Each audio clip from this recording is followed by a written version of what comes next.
Business with benefits, this is business with benefits. Check out business with benefits. Come watch business with benefits. Listen, business with benefits. We got business with benefits. This is business with benefits. Check out business with benefits. Talk to us about mindset. Talk to us about markets. Talk to us about content. Talk to us about targets. Talk about how you was just trying to make it great.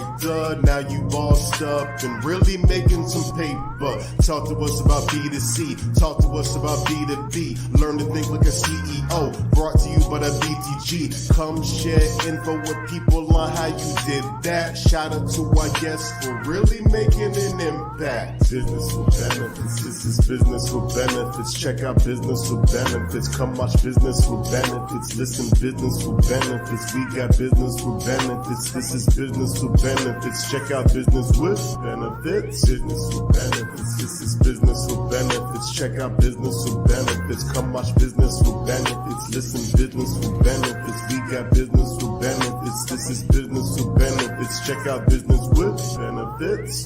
Hey, hey, hey, hey, hey, hey, hey, hey, hey, hey, hey, hey, hey, business with benefits. Hey, hey, hey, hey, hey, hey, hey, hey, hey, hey, hey, hey, hey, business with benefits.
All right, folks, peace, peace. It is the guy with the bow tie. Check out for another edition of Business with Benefits. To my right, you have the amazing Captain Charles. Let me get you off mute there, sir. Let's get you off there. How you doing, Charles? I'm fine. How are you? Thank you for having me. No problem. Thanks for joining us. I want to first off say thank you to hashtag Team Live, hashtag Team Replay. However you consume the content, we appreciate it. I was introduced to Charles with Team Rolling. Believe in hip hop at the same time, and he said, "Hey, I see this guy Charles with the African Diaspora Maritime, and you got to talk to him." I said, "Okay, great." So, Rob, thanks for putting this together. But Charles, real quick, for people that aren't familiar with you, let them know your gift for the world and what you do. Okay, so basically, I'm a mariner with 30 years experience. I've crewed on 3 America's Cup teams from an administrative standpoint, and then sailed on a fourth retired America's Cup boat. And the America's Cup is the oldest and most prestigious race and regatta in the maritime industry. And then after the America's Cup, I joined the ocean research vessel White Holly, and I've done expeditions all over the world, doing research and biological studies and you name it. So it's been quite a career. And now with African Diaspora Maritime, I'm very excited. I love it. I didn't realize before setting this up. Oh, say we got Rob in the house already saying glad we connected. I didn't realize before meeting you how much money it costs to run a ship in the America's Cup. So real quick, I want you to talk about why you got into boating, because a lot of people don't think of a black man, they think boating, which is kind of opposite of what it should be, because we did a lot of boating in our history. But what got you into it? And then also, why does it cost so much to have a ship to run? Okay, so more or less, I think everything that's available in the planet is available for African Americans to make a decision that I want to learn it. The issue is exposure. So if you're not exposed to whatever the topic is, you'll never know about it. But when you get the exposure and you do any digging, you'll find out that African Americans or people of African descent have participated in almost whatever the subject is. So what I did is I just exposed myself to a bunch of things my whole life. And then I realized the sailing industry, and I had the talent, the skill, and the aptitude to be hired by the top companies. And then I just continued to hone my skill set. So I think the biggest thing we're going to always talk about now is how can we get people to expose themselves to more opportunities that their aptitude may grab a hold of very quickly. Well, I love that, because I think about my father. He's a helicopter technician from the military, and he wasn't really exposed to it as a youth, but it showed me as a child, oh, we can be engineers, we can be mechanics, we can fix things, we can be in the service, because I saw it. And I love that you're doing that, because I love the ocean, but I think there's always this this stereotype of, hey, they don't mess with water, but what I put in the post leading up to this, the first person to hit the North Pole was a black man, and most don't know that. So right now, yep, and STEM is a big part of boating. So how important is the STEM aspect to this when it comes to education for our children? So the beauty of the America's Cup is just like the American Soapbox Derby, where you have to build your own go-kart. You have to build your own boat. And typically what happens is you have to design your own boat. Now this time around, they're going to give you design packages that lead you up to a certain point, but you have to finish it out with your design team. And then you get a build team together, and then you build your own boat and you race that boat in the America's Cup. So what we're going to do is we're going to follow this online with downloadable webinars, teach-ins, and seminars, the design process of the America's Cup boat and the build process. And if we're lucky enough and we have the timing, we'll build the boat in Baltimore. If not, we'll build another comparable vessel in Baltimore so people can see the design and build of a boat right in front of their eyes. I love that you're keeping the Maryland tradition with this, because the first black man that hit the North Pole came from Maryland. So I love that you're keeping the trend of that, because that's not a place that, if you know Maryland, you know there's a lot of boating there, but people just don't think of that at first. So right now, go ahead. You can take it over. Go ahead.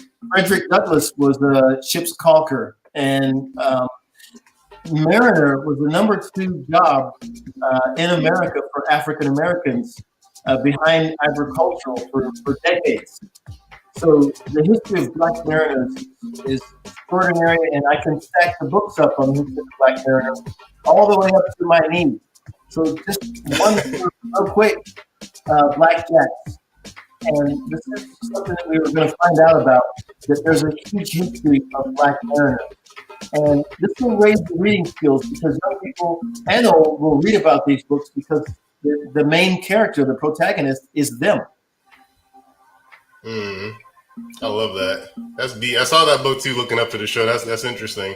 I just wish that, I love that you're doing the exposure piece for this, because that's where, like, when I talk to my kids about this, they're like, boating, that sounds neat. And I know the first time I went on a boat was away from my parents. Like, I was in on my honeymoon with my wife. That was the first time actually being on a boat that was man ran, not like a cruise boat or something like that. And I loved it. And the thing about it, I think that we don't show that enough. So talk about the African Diaspora Maritime and what that means to you and what kind of the vision is for it, just so people can catch up on that. Okay, so African Diaspora Maritime is the entree for the Black community to really have yacht racing hand-fed to you and put on a platform where you'll like it because you're going to like the imagery. So the first thing we need to know is that the America's Cup has been going on since 1851. Now, if we think back to 1851, we have to know what was the status of people of African descent in this country. And now we're all the way to the point where we can have our own boat. And I got the visuals together and the design of our logo and the name in order to attract people of color. And then they look at it and they'll see that we're going to wear these helmets and we'll have these uniforms, and you'll say, wow, that looks like something that's gorgeous. And I want to pay attention to it. So once you put the visual together and you realize this is speaking to you, because the diaspora is nothing but the people of African descent that are no longer in Africa. So with African Diaspora Maritime, we're going to make history. We'll have the Jackie Robinson moment with the skipper, and we're also going to have the Women's America's Cup. So we're going to have the first Black woman skipper, and we're having the Youth America's Cup. So we'll have young people on a separate boat, women on a separate boat, and we'll be on the bigger boat, the AC-75, which actually foils above the water by 3 feet.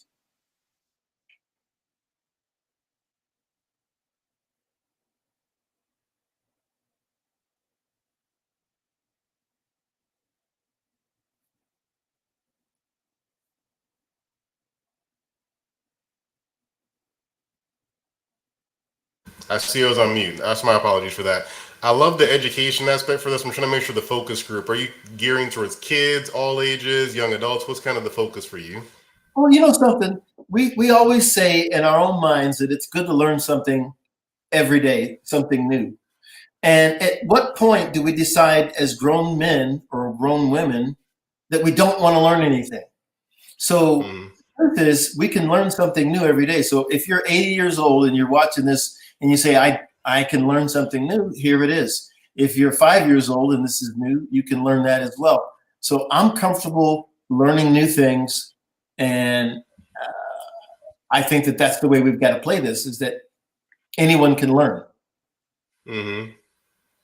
And then for you, for that vision, that first time you got in the boat, I mean, it's got to be probably philanthropic for you now to think about the first time I got in the boat. Like, was that when you fell in love, or was it something else that kind of led you down this path? Because I think about me with music. Like, the first time I heard a rap song, like, oh, this is it. I love this. So what was that moment for you? Like, the first time you got in the boat, was it the moment, or was it something else? So it's been a gradual situation where when I got on the boats, it was because I had been going and checking out encyclopedias and just flipping through encyclopedias as a child, learning about all kinds of different things, geography, different countries, machine mechanics, designing cars, building cars, anything that was in an encyclopedia. And then I got to the sailing thing and I read that thing through.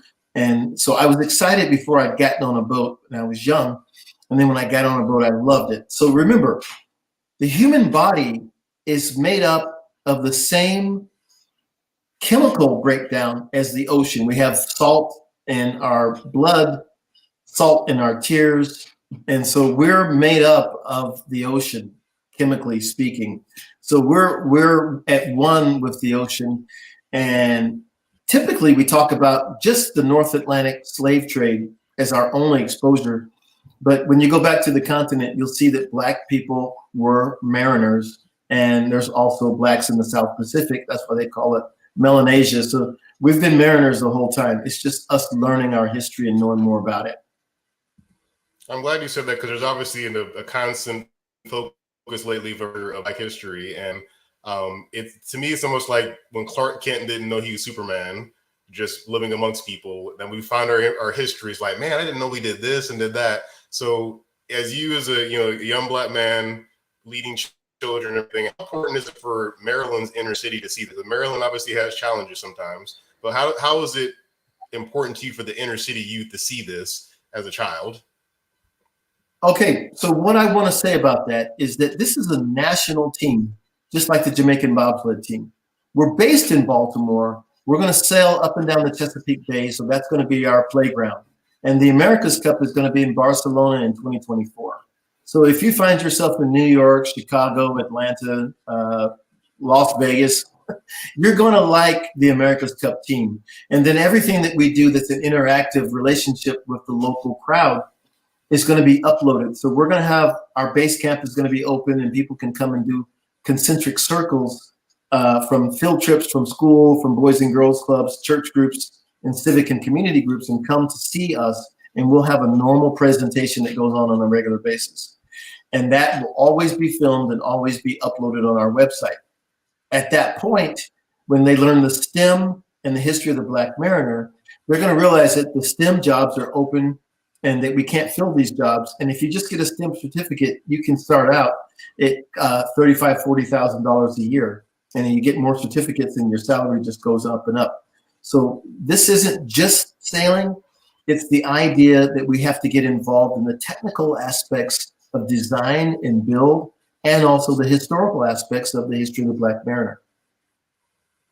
Yeah, bringing us some history here, we have Hamza here put a good comment. 9th century King Mansa Kusa of current Mali went to the Americas, obviously on water. So you're dropping some history there. And I'll hope it's on water. He spelled it right there, Mansa Musa. Thank you for that correction. But this is where I think that the STEM piece, like their STEM is always usually like in a classroom setting. It's usually like, hey, we're going to make this tiny car, this battery powered by potatoes, stuff like that. So when you get to have this giant playground for what you're doing, explain to people why it costs so much to do this. And because I never would have imagined it was $80 million. So explain to people why it's so much cost into creating this experience. Well, the first thing I want to do is I want to tell you that the amount that we're going to spend is easily created by the people who watch these videos. And when you find me on more television shows and more presentations, and then people go to the website and they simply buy an item. I've got bumper stickers that are $10. I've got hats that are $45. And then we've got the team jersey. So when you go to admsailing.com, you're going to realize something funny, that if just 3 million people purchased the jersey, we would have $285 million. The Nigerians did this in 2018 when they were on the heels of the movie Black Panther. They had a fashion show and they sold 3 million jerseys at $90 a piece in 3.5 minutes online. Those jerseys weren't even made, so these were pre-orders.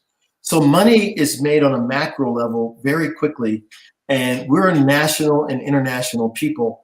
And so as people hear about African Diaspora Maritime, the money is actually going to be one of the easiest things that we create.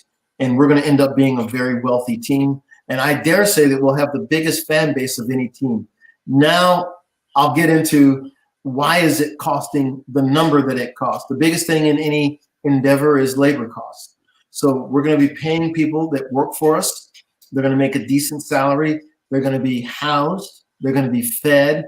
And we've got to design and build the boat. So these are highly expertise fields, and you can't just get in there and say, here's what we're going to give you. There's a known salary that they get.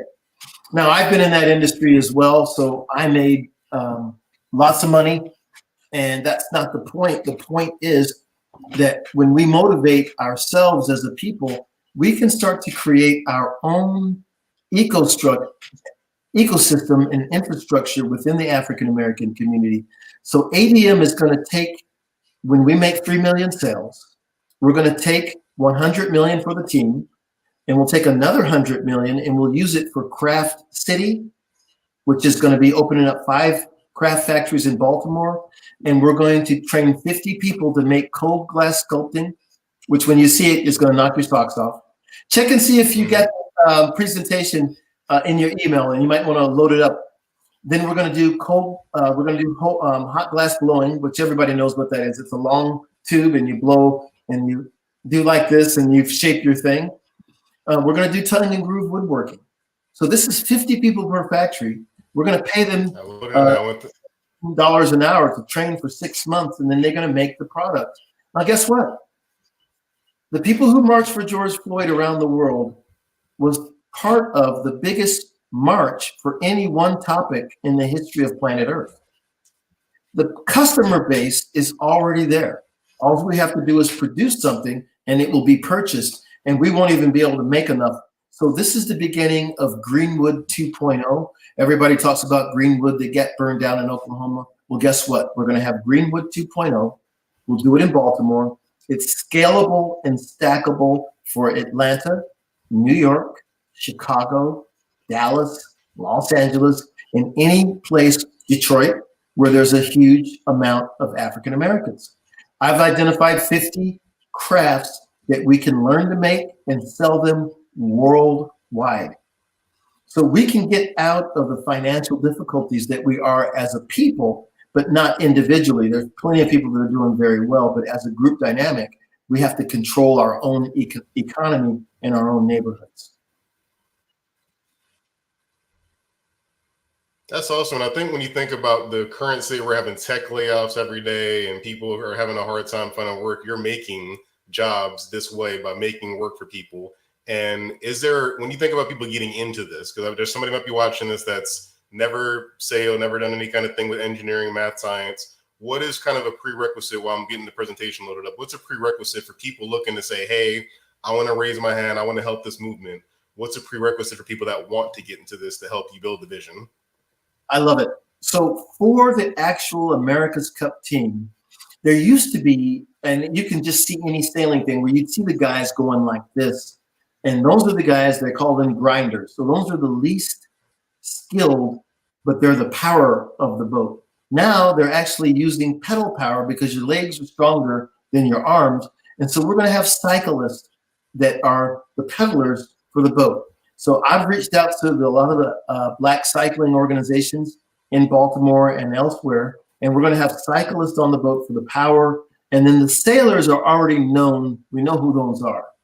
But as we're up and running, we're going to offer sailing classes, and then we're going to plug people in to learn how to sail. And then we're going to plug people in to learn STEM. So as we're designing and building the boat, that's all going to be on webinars and town hall meetings of how do you design a boat. You use computer-aided design, linear perturbation programs, velocity prediction programs, and all of these things are online. It's computer-aided design, which is CAD.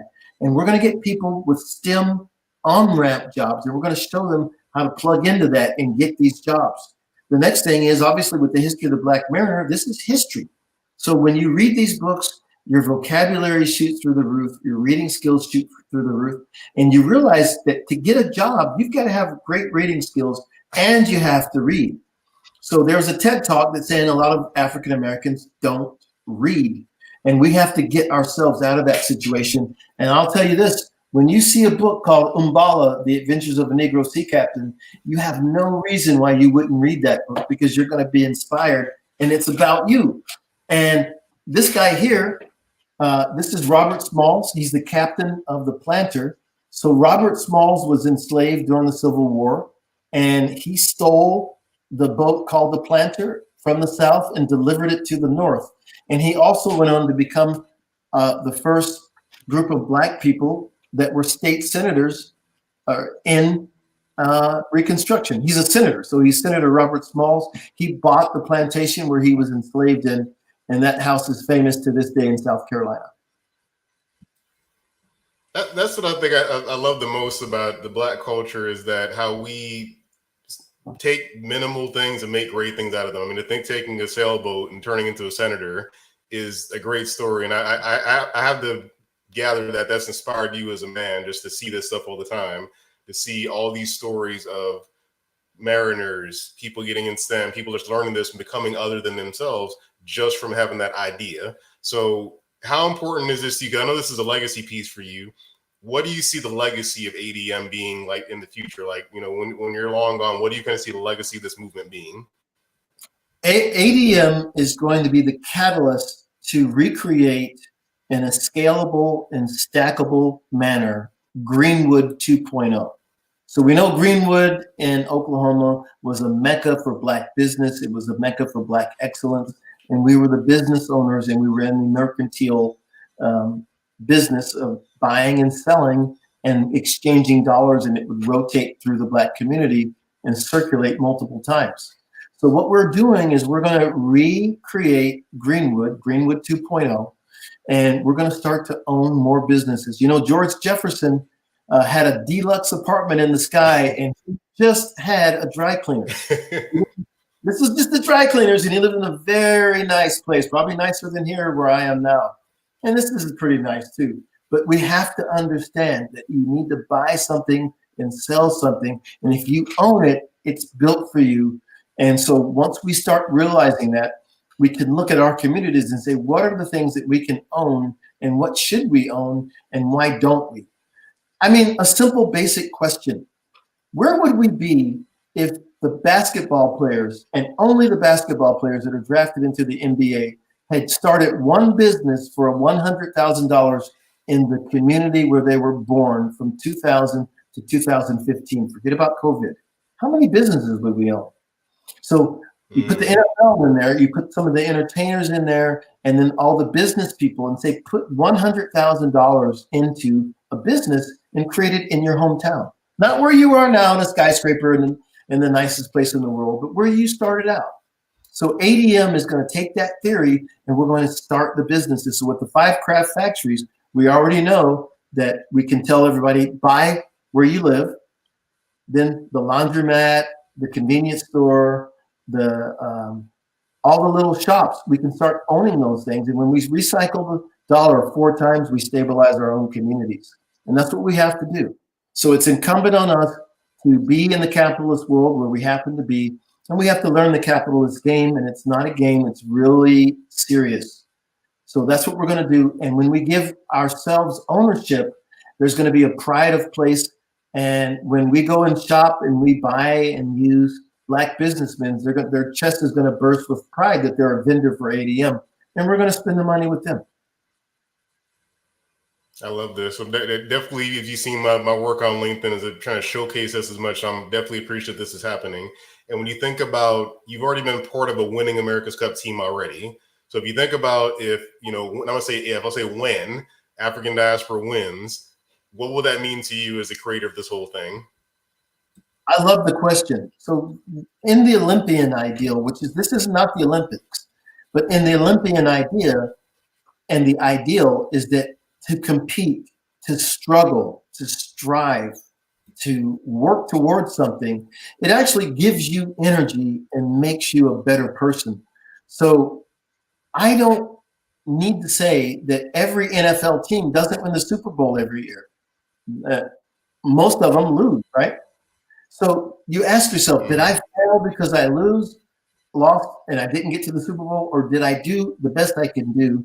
And that's what you can be proud of. So John Wooden was the coach for UCLA. Now he won maybe 10 basketball NCAA championships in a row, and maybe won 14 total, something like that. He never talked about winning. This team is never going to talk about winning. They're going to talk about executing, making the proper maneuvers, understanding the course geometry, understanding why they're there, what their position is, how to be in a team environment, and how to comport themselves. So that way, at the end of the race, when they go home and go back to their apartment or going out to eat somewhere, no one knows whether you won or lost by the way you behave. You're going to be polite. You're going to be genteel and gracious to the people who come up and talk to you. And it's a way to get through life that we function in a way that we don't create envy, jealousy, and we don't just let our egos control us. Now, eventually, if we continue to compete and we do well, we're going to win.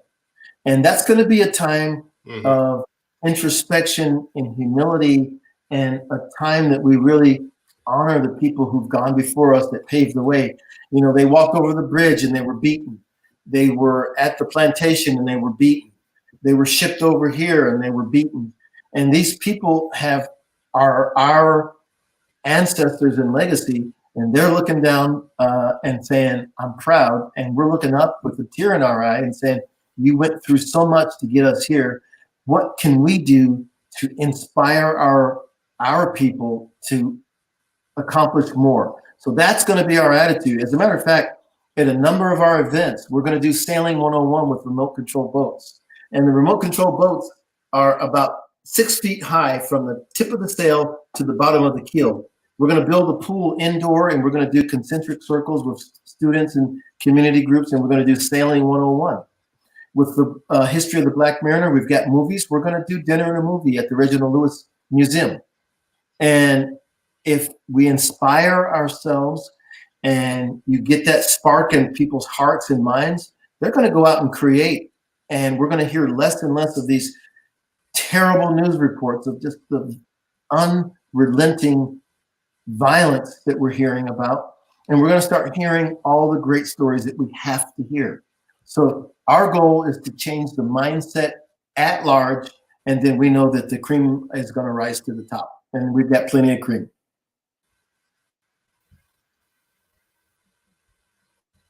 I love it. My wife's commenting on here too. She had a comment. Great life model. What can I do to inspire others today? What can I do to inspire others today? And even you've inspired Hamza already. Hamza actually said, Black athletes in my network if you want an introduction in Canada. But hey, we'll take an athlete if we can. He already has some names for some people you can introduce to. So I'll make sure you get them connected. I'm saying this to everybody who's watching this right now. ADM is here for you. The way we're going to get to where we need to go is for you to spread the word and say, this is fabulous. Let me go to the website, admsailing.com. You scroll through it, look at the videos, and see the things that are there, and then realize that we can control our own narrative. This isn't the Charles Kithcart show. So everybody that you can introduce this to, and then we've got a commercial, and it's a fashion show. It shows the news, and the guy that's listening to this podcast, Rob Howes, did it for us. This guy's brilliant. I met him. As soon as I talked to him, I said, he's just one of these guys. He's a technical genius. He's what we have to create. So send this out to the athletes, to the friends, to the business people, and say, let's get this guy and get this word out. Let's buy a hat, a bumper sticker, a jersey, and then we'll have the money to be in the America's Cup. We have to make the money to sign into the America's Cup. So I need about 150,000 people to buy a jersey or any combination that gets us to 150,000 worth of jersey sales. And we'll sign into the America's Cup at the end of May. And when we christen our training boat, which is the AC-40, we'll do that at the African American Museum. When we do that, we're going to sell 3 million jerseys and we'll have $285 million. And you're going to see what we do with the money. And so if you see Rob and I driving around a Ferrari, just pull us over to the side and smack us in the head because we've lost. We don't know what we're doing. But if you see us working with young people, giving opportunities, if we have the diaspora girls and they have a power boat and it's an all-girls crew and they're riding around the Chesapeake Bay and we film that, if we have Captain Balti kids and we've got young kids dressed up like Napoleon and they're in the inner harbor and they're chasing the treasure and they're hunting for it and they've got pirates trying to foil them. And if we get Sailing 101, dinner and a movie, the authors are coming in and looking at the books and we build a boat in Baltimore and have field trips, then you know what we're doing is correct. And when you know what we're doing is correct, it can't be corrupted. So I'm going to keep an old car, nothing sexy. You can see the gray hairs are coming in, so I don't think the young women want to. Like I got you beating the gray hairs. Yeah, but we're old now, and we're old, but we're young in spirit. And the fact is, we're free. And our ancestors are looking at this and saying, this is your opportunity. Please go out and do something that's going to impact us. This is it. They made a movie about the Jamaican bobsled team. They'll make a movie about this, but the movie won't be just a joke and a fun thing. It'll be like Red Tail, where we're informing. So the boats fly above the water by 3 feet. There's just 2 arms in the water. They foil. One arm comes out. The other one stays in. The boat floats out of the water. When I was sailing, the boats were going 17 knots. These boats go 50 miles an hour. When I was sailing, we wore baseball caps. Now they're wearing helmets. Look at this helmet. Look at that. I love that. It's unbelievable. So when we see these things, I mean, this is our business card. And so our business card is just the diaspora, and people see it and they love it. So this logo means something. I've got this sweatshirt on, And then we've got the stickers that have the same thing on there. So we've got something beautiful for the world to see. The world is going to like this, and we have the right message. And I'm going to take it one more step further. The team, the organization, and the headquarters, everything's going to be integrated. It'll be predominantly Black.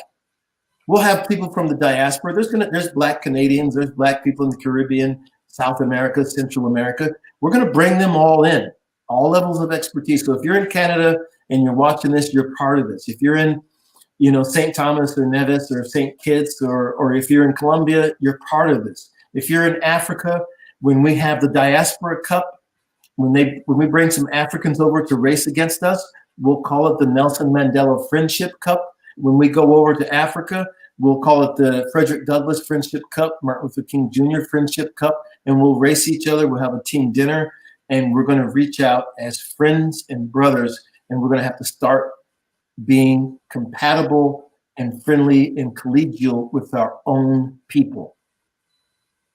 You just did a bunch of mic drop moments there, Charles. I want to say two things about that. One, I know with you and Rob at the helm, I don't have any worry about it being done the right way. Rob has been all about family and education since I met him and before I met him. So I know with you two combined, there won't be any Ferraris going around like that. But secondly, I can see the leadership and vision in you, that you have it down to the detail, the name of the cup, the name of the competition. You have it all ironed out. So I want everybody listening to this, watching this, replaying this, whatever way you see it, remember this, because this is something important for Black culture, abroad and in the States, just because we don't own as much as we should at this point.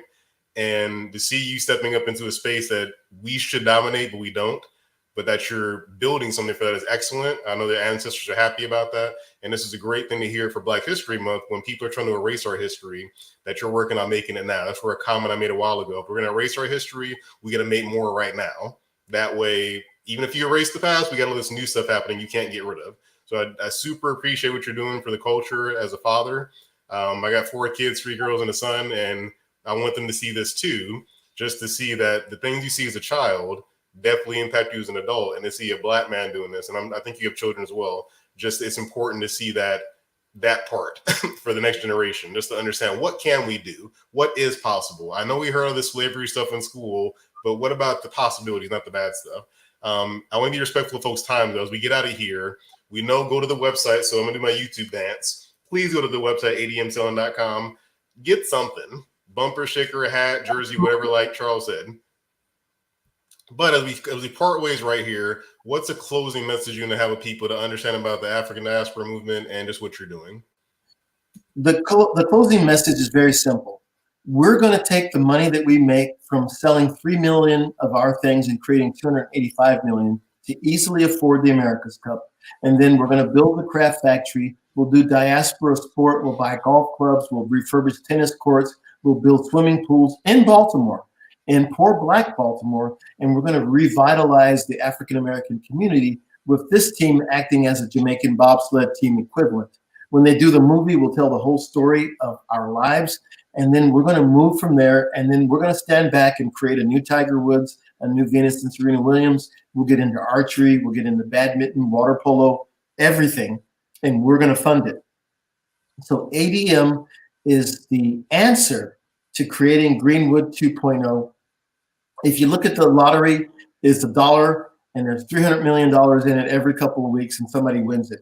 This is your lottery. You're betting on yourself. I love it. And at least this is something where you know the money's going. It's not just going through some slush fund or something that we have no idea what happens in it. We can't do that. Yeah, especially with I would be remiss if I don't bring up this part again. You mentioned the black dollar. It does not circulate within our community. So at least this way, it does circulate more than minutes, because I think right now it's minutes the black dollar stays in the Black community. So we want to have it at least be, let's get to some days. We might not be able to get the months right away, but let's get to some days that's in the Black community by helping the African diaspora movement. It's going to be, folks, thank you very much. No, go ahead. Thank you. Listen, we can change things very quickly. If we watch the 10 Commandments, Moses threw down the 10 Commandments, the little golden bull went into the ground and things changed. And our situation is vibrational. It's from frequency and energy. And we're going to change all of that. And we're going to change the vibration and the energy and the frequency. And we're going to achieve. And we're very grateful to talk with you. We'll be talking further in the future. Folks, please remember on Tuesday, we're doing an edition of Professionally Black. I will be mentioning Charles during that as well and showing the banner for the company, for the website. So please make sure you check that on February 28th to close out Black History Month. And let it be Black History Year. At the end of the day, Black history is in every part of society in the United States and abroad. Let's just talk about it year round. That's why people get kind of bent out of shape about Black History Month, because it really should be year round. And with everything going on, please shine a beacon on this website to make sure that people know about it, and tell your friends. If you have any friends that are in boating, not in boating, in STEM, education, youth programs, send them to the website, because they need to see a positive image of Black men, Black women doing positive things that are a legacy builder, not just a chance to make money. It's something for legacy. So Charles, I appreciate you. I'm gonna throw this outro up here. Y'all be safe, and we'll catch you next time on Business with Benefits.